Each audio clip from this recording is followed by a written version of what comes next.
Hello and welcome to Pastor Well. This is Hershael York. I'm the Dean of the School of Theology at the Southern Baptist Theological Seminary in Louisville, Kentucky, and pastor of the Buck Run Baptist Church in Frankfort. The Pastor Well podcast is dedicated to helping those who serve the Church of the Lord Jesus Christ be faithful in ministry. We like to engage in encouraging and instructive conversations. Nobody instructs and encourages me quite like Amy Whitfield. Welcome to Pastor Well, Amy. It is a joy to be here. It's really fun to sit across the table with you and to just have a conversation. Well, you are a woman of, you wear a lot of hats. I do. So in the Southern Baptist Convention, you're significant because you are the Vice President of Communications for the Executive Committee. Yeah, it's kind of Associate Vice President for Convention Communications. So I handle all the public relations side of things, tell the story. And you also co-host the podcast SBC This Week with Jonathan Howe. That's correct. We've been doing that for about, I don't even remember. I think it's been 4 years now. Maybe we're getting on 5. At this recording, I think 235 episodes. Yes, I think something so. Like that. Every one of them memorable. Oh, absolutely. All right, here's the big trivia question. You mentioned me and Tanya on one for a newsworthy event. Do you remember what it was? Oh, my goodness. I didn't Was think it when you became dean? No. No? It was when we were in Hawaii. Yes. And the missile alert came in. That's right. Yeah, we got the thing on our phone. That's right. Incoming ballistic missiles. I remember that. Yes. I think BP had an article about it, and yes. You guys talked about it. Yes. I think that's the only newsworthy thing in my life. I remember that. I'm pretty sure we talked about when you became dean. Maybe. I think so. I don't listen all the time. That's okay. So that's all right. I might have missed that, but that's I knew the right. one about Hawaii. But I try to not be too stalkerish. Whenever you all come up, I want to go on and on about how Tanya is one of my favorite people in the entire world, and so. Well, all I can say is you've got very good taste. All right. She's definitely one of my favorite people in the whole wide world too. Well, and you're married to Dr. Keith Whitfield. That's right. What is his official title at Southeastern? He is the Vice President for Academic Administration at Southeastern Seminary and also Dean of Graduate Studies there, and he teaches systematic theology. He's a systematic theologian. He is. So do you guys engage in theological discussions a lot? We do sometimes. We've now reached that season in life. Our kids are teenagers. They don't really enjoy all of that at the dinner table, and so we have to learn how to talk about things that are maybe a little more fun. We talk a lot about football and things that interest them, but it's been sort of part of our marriage. When we got married, he was a seminary student, and that's just sort of what we do. We talk about our day, and that includes theology. Well, and that's where I met you. That's right. You worked in the School of Theology office. I did. You were, I think Danny Aiken was the dean. Yes. And you were his assistant. I was. So I started out working in the PhD office, and then about a year later, I started working as the assistant to Dr. Aiken. And so that's kind of how I really got into this whole Southern Baptist world and learning how the denomination works.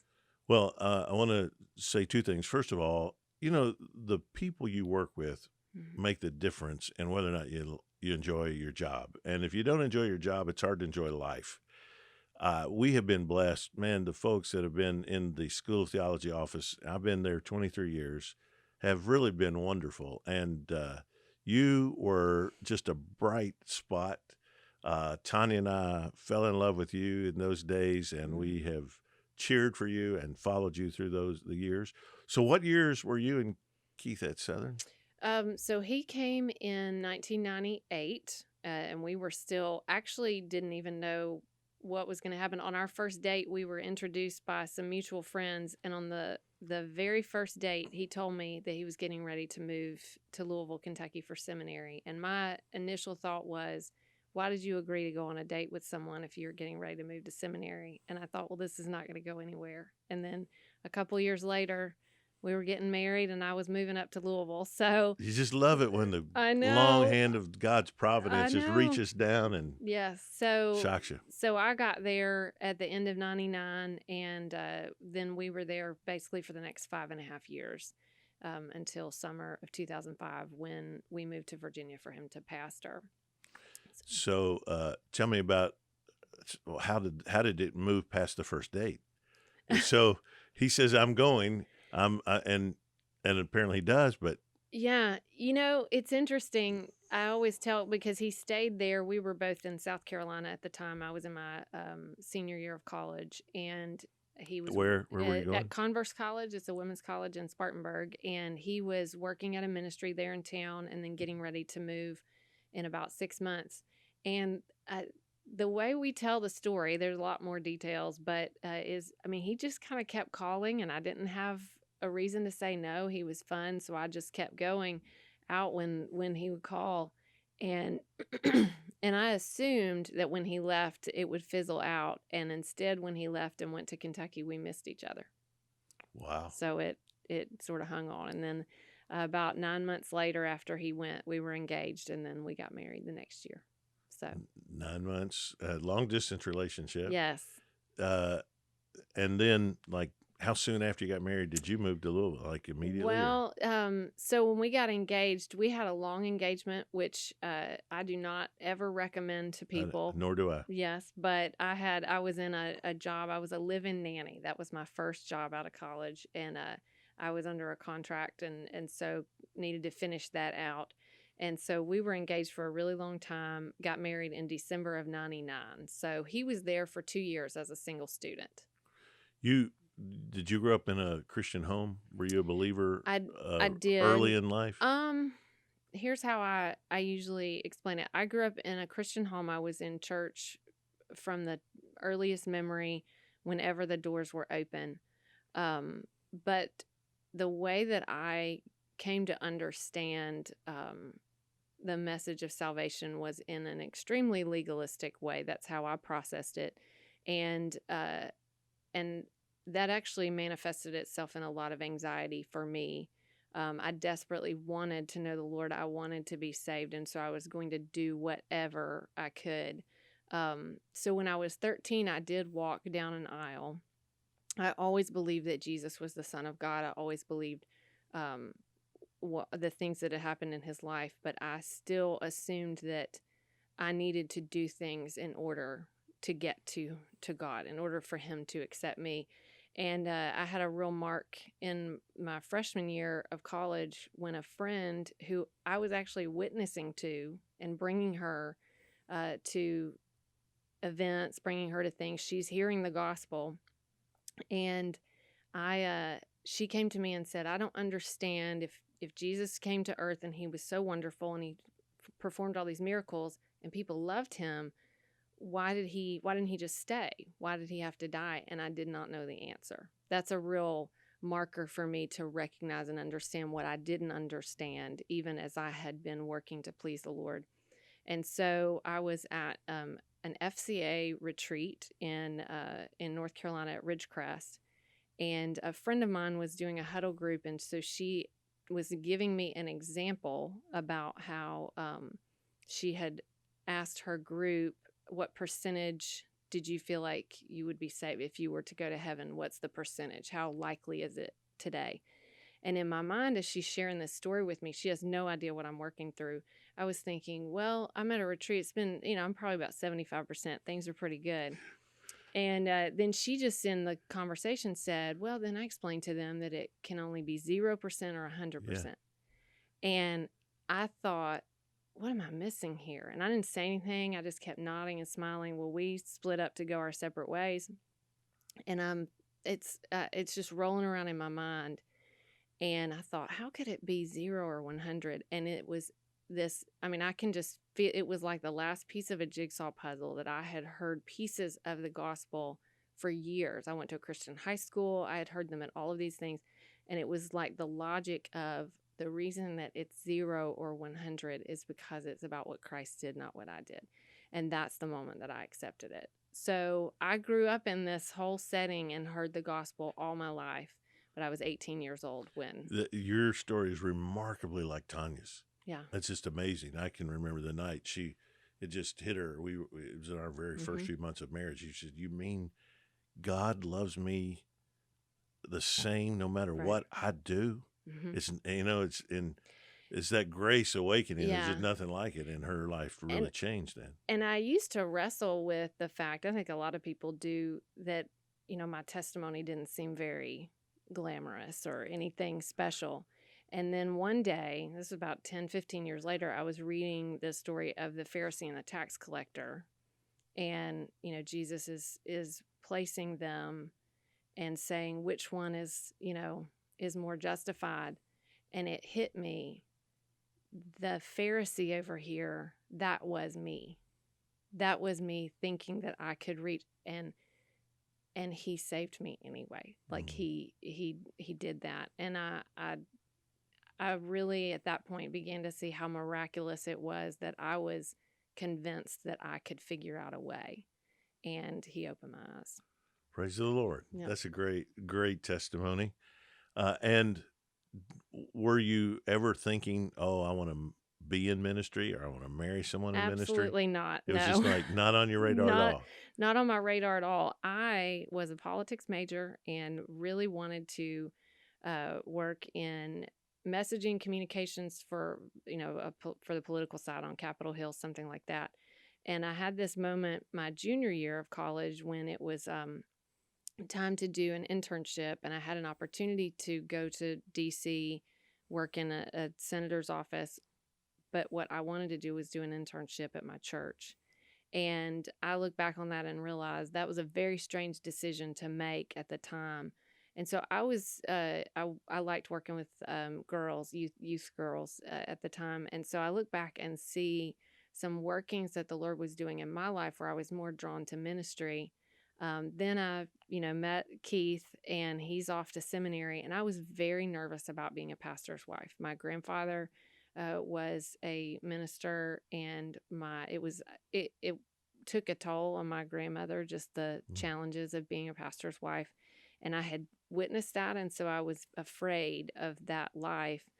And then I remember one day, it was very similar. I can remember where I was, like this little light bulb went off that said, hold on, I've been feeling called to something. Ministry is what I want to spend my time doing. If this is who I believe I'm to be married to, I get to do this with him. This can be my walk. And then I began to learn it doesn't have to be as hard as what I witnessed. We can set out for something different, and we can make that a goal. And so at that stage, we just started walking together and doing ministry together for 20 years now. Has been one of the greatest blessings of my life. Indeed. You were a pastor's wife for a while. Keith was a pastor. How did you like that? How did it go? Boy, it is, it can be a difficult, challenging thing, and it can be a beautiful thing. And I think it was more beautiful than it was difficult.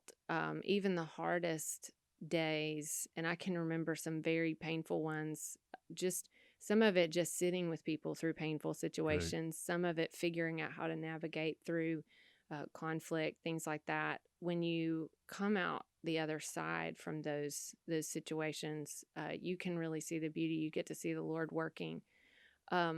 One of the most difficult lessons, I think, was how much you have to sit with people in their pain when you're in local church ministry, especially we were in a rural setting. There was a season where he had an associate pastor, but there was a lot of the time that it was just him. So it really was the two of us, and learning how to have empathy while also keeping your emotional well-being to be able to parent your children, to be able to have a healthy marriage. We had a lot of conversations in the kitchen. That was our place where we would really talk through things. But I would not trade it for the world. It was an incredible. What we've discovered is that in the ministry, especially in the local church ministry, you have no control over the stuff that happens, Right. And you are simultaneously sometimes overwhelmed with waves of incredible joy and sorrow. Yes. And you have no control over their duration. You have no control over their intensity. Just last week, and in our church, I had to deal with 2 suicide attempts, a baby with bacterial meningitis. I mean, it's just these are hard things to sit with people, and yet at the same time, I'm just seeing the grace of God in such Right. incredible ways. Right. And you have to walk out of one situation right into And go, another, yep. and you have to weep with those who weep and laugh Right. with those who laugh. Right. That's what it is. And then Keith left the pastorate to go to Southeastern. We had sort of a stopover here in Nashville. It was a very interesting season for us. We came here. He was finishing his dissertation, and we came to Nashville and were preparing to plant a church. And we were beginning. We had a church that was sending us out here that we had been a part of and connected with. Keith was teaching in a small college locally.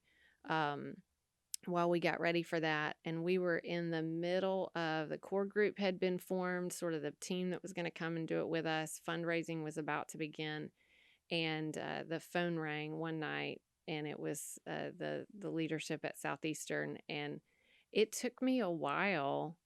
As much as I loved, obviously we were Mhm. close with Dr. Aiken, it took me a while to wrestle with what was happening in that call, because we had been sort of heading down this road, and doors were opening, and things were really, there were some things that were falling into place. So what we did is we just tabled. We said, well, let's just stop these conversations for a little bit. That we were having the core group, we informed them everything that was going on, and over the course of about 4 months, a lot of prayer, 2 visits to North Carolina, tons of conversations, we finally said, well, we think that the Lord is pointing us in this direction. Um, and it was interesting because we would sometimes ask ourselves, what were those 2 years about? But some of it really was I think preparing Keith to train pastors. He spent a lot of time in the area with local church planters and other people doing a lot of one-on-one mentoring. And so we know the Lord used those 2 years, and they were really a beautiful, sweet time for us. But that was kind of our little interlude before then going to North Carolina, where we've been for almost 8 years. Well, you and Keith really function as a team, even Mhm. though, I mean, both of you are doing different things. I mean, Right. you're working with the EC now, and but you're still a professor's wife, Right. and he's your husband, and though you're doing this, and you're rearing children together. Right. Uh, w- so I would say your greatest teamwork would be in child rearing. Mhm. Tell us about your kids. So we have a 16-year-old daughter and a 14-year-old son. They were born, well, Mary was born in Louisville and was there. We were there until she was a year and a half. Drew was born right after we got to Virginia. So their kind of formative years were when Keith was a pastor. And we really have treated our ministry as something that they're a part of too. Right. And of course, it's a real balance, because you don't want to just force them into everything. You want to bring them into everything, Mhm.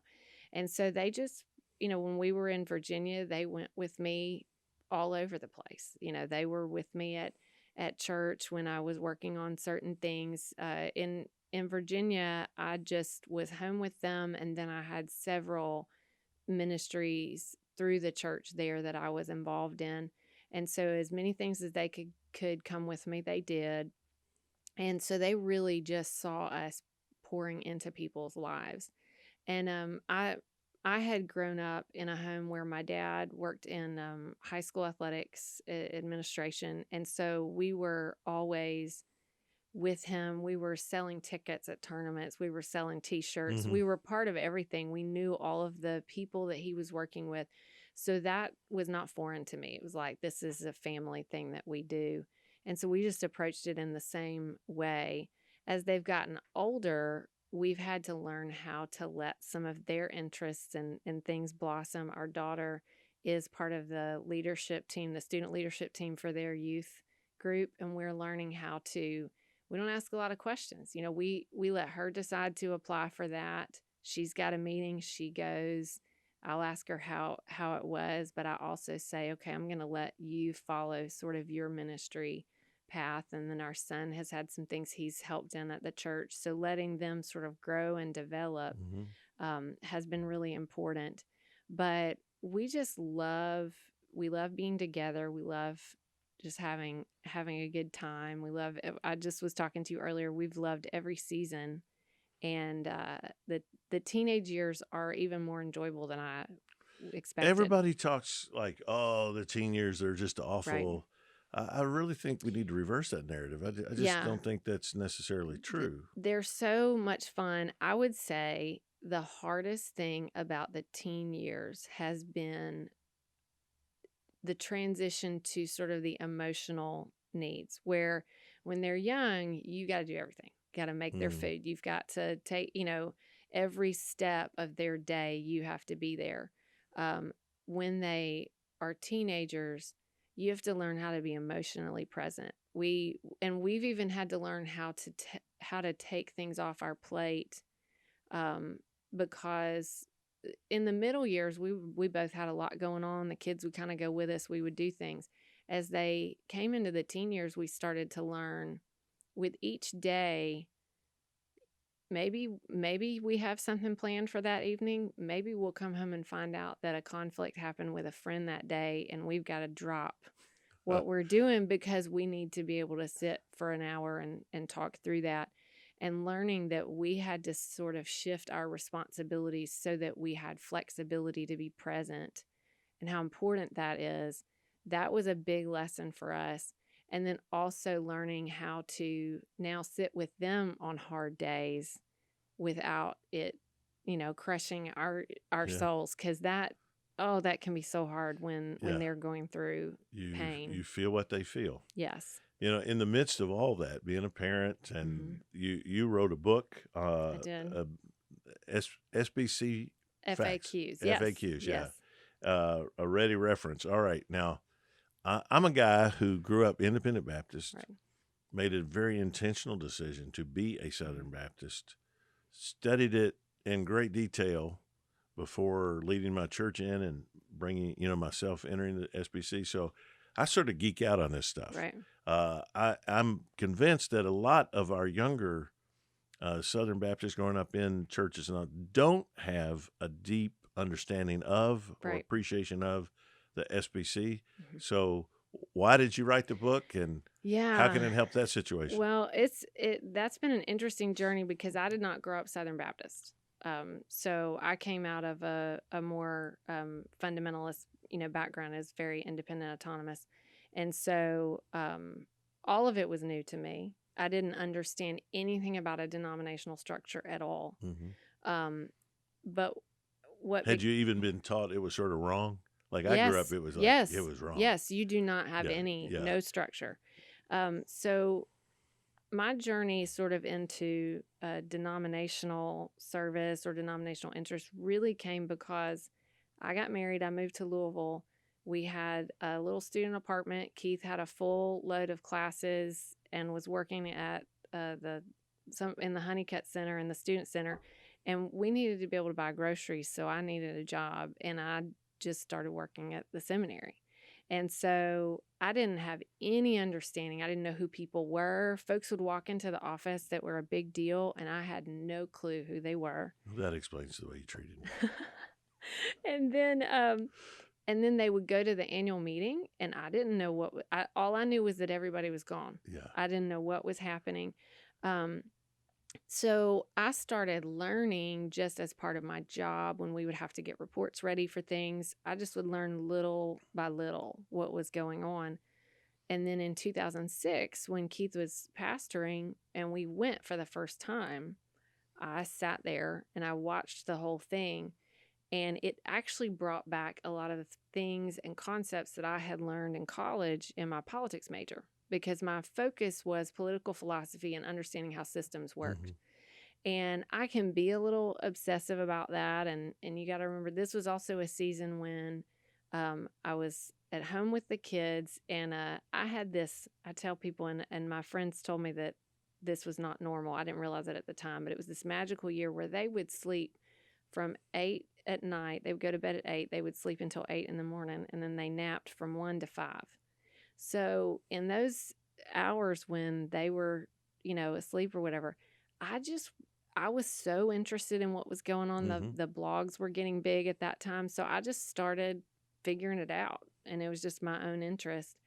Well, a few years later, when I started working for Lifeway, and I was working with that communications team, we were navigating things that were happening at the convention. And I would get in these conversations where everyone was worried about what was going to happen. And I would finally say, well, that person can't do that. The procedure doesn't let them. And everybody would just look at me Mm-hmm. like, how do you know all this stuff? Right. And so it just kind of started after that, I just started learning as much as I could. And then I would sit down and figure out based on what motions were coming up, how this is going to go.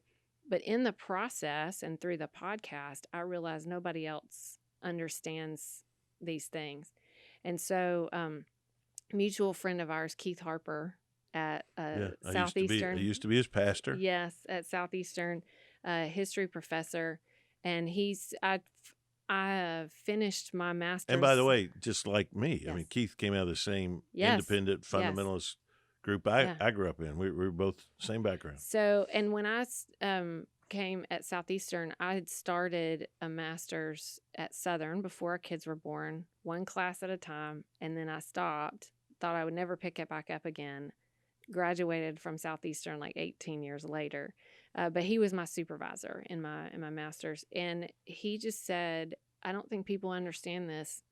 Do you think you can explain it? And I said, yeah, I can explain it. So it just kind of started. And that book, it took time, but it really, I mean, it was just, let's look in the bylaws. Let's figure out how to explain this in the most concise way possible, because people want to be engaged, but they don't know how. Right. And that's. What do you say to a young man or woman that are Southern Baptist in name only, Right. but they go, I just don't know that it's worth it, and Right. that they want to let's just worry about our local church. Mm-hmm. What do you say to them? I mean, the one thing that can galvanize people the most is mission, Right. and really you have to point to the result, the end result, which in a sense is really looking at what our mission boards are doing. That's kind of the front line, and to say, no, it's not just a cliche. It's not just a cliche. We really can do more together than we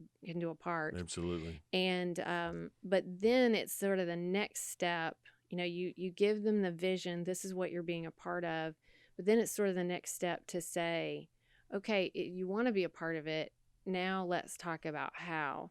And I think the one challenge that we had for a lot of years was convincing people why a business meeting was worth their time or worth their resources more than a conference for their own edification or building up, because you're competing with, they only have so many days a year they can do something. They only have so much money, and they maybe are going to lots of conferences with breakout session speakers, which are great. I go to a lot of those too, but that's what you would get is they'd say, well, going to this business meeting is not worth my time. That's the part that's hard, is to explain, here's why this vote over a 5-minute period matters. Here's the difference. Well, there's nothing like just showing up. Right. I'm a believer. The church I serve, Buck Run, we give 11% to a cooperative program. Nice. We this year had a Lottie Moon offering over $100,000. That's amazing. It is amazing. We send a full contingent of messengers to the SBC if we possibly can. So I'm a believer, and as one who came into it in my younger years, I see the necessity of it, and this is why I think you're so key. I think your mentorship of young women, your leadership, showing, first of all, the SBC is complementarian. There's no question. It's in our document. We believe that God made us equal, but He made us different.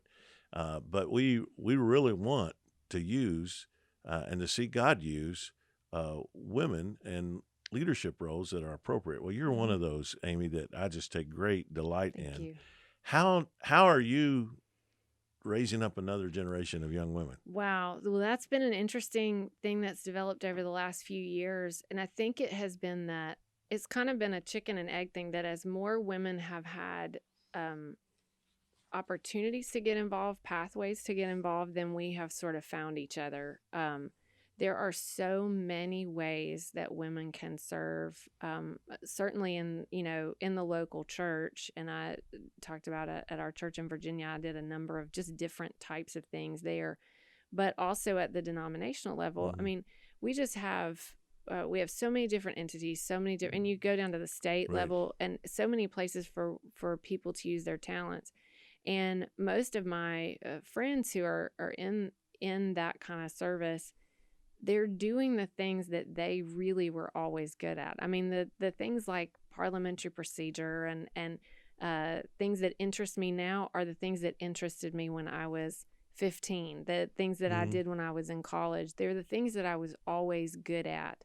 And that sort of shows something right there, because same thing, my friend Elizabeth Graham, who works at the ERLC, she is a rock star event planner. And she's just incredible at it. That's the place that the Lord has gifted her, and that she can assist with that. So as those have opened up, we've all sort of found each other, and then started saying we need to have places for encouragement, for mutual encouragement, to learn from each other, because there are some specific things that just being a woman in this space that we need to be able to learn together, and to mentor each other in ways, and then also to encourage women, who are coming up. And there's so much more space than I think people even assume. I agree with that. I mean, we really do want women serving as trustees and committee members, and teaching and encouraging others. Well, you are just a bright light in our convention. I'm very, very proud of you. I just can't tell you enough. Knowing you all these years, Keith and I got to be together in Bellingham, Washington last summer. Tanya was there, and your son was there, and we all just had a time of bragging on you, and we're just so grateful for you, for your ministry, and the way you and Keith do it together. Such a great teamwork. I like to always conclude Pastor Well episode with what I call the twinkling of an eye round. Just some quick questions. Okay. And just get your impression of things. Okay. All right. Other than somebody you're related to, married to, who do you have a favorite preacher you like to listen to? Oh my goodness, a favorite preacher. I love Danny Akin. Danny Akin is great. Me too. I'm with you. Yeah. Do you have a favorite secular author? Somebody? Wendell Berry. Wendell Berry, good Kentuckian. That's do you right. cook? I do. I love to cook. I don't bake. I have like 2 desserts that I know how to do, but I love to cook. What's your favorite? What's your best dish? Oh my goodness. I've actually discovered a new chili recipe lately that has been the first thing in quite a while that all 4 of us love. Now I can serve something that everybody will eat, but that's been the one we've hit on that all 4 of us are excited. Fantastic yes. All right. Yes. Do you remember the best class you ever took? Your favorite class you ever had? Oh yeah. What it was was and I'm not kidding. So I did, I had 4 years of college. I did MA at both Southern and Southeastern, but I also took Seminary Wives Institute classes, and it's marriage and family with Tanya York. Oh wow. Well, man, I hear that a lot. No, and this is why, because I came into that world knowing that I was called, knowing that I was there, knowing that it was right to be married to Keith, but I also came in with a huge fear that I was not cut out for this, that I could not do it, that I could not be a pastor's wife. And it was when I sat in that class with Tanya that I thought, if that's what it looks like, I think I can do that. And she was a model for me. And I learned a ton of things that still 20 years later resonate with me, that stick in my mind. Yeah. So yes, I took a lot of great classes, but that's great. I'm not just saying that I wasn't for this. fishing for that. Yes. And I wasn't even thinking about that. I'd forgotten you took that. But but I'm not surprised, because she's just all around wonderful. Yeah. What can I say? Yeah. And she's a great teacher. So I'm glad she's passed some of that on to you. And it's no wonder that I admire you so much. that she had a hand in shaping you that way. Well, Amy, it has been a joy to have you here on Pastor Well. I thank you so much for your time, and may the Lord just bless you and Keith as you serve him together. Thank you. It has been an honor to get to sit and talk to you. Well, thanks so much. And thank you for listening to us today on Pastor Well. And thank you for all of you who tuned in. I hope that you will subscribe on YouTube or on your favorite podcast app, so don't miss an episode. I'll see you next time on Pastor Well.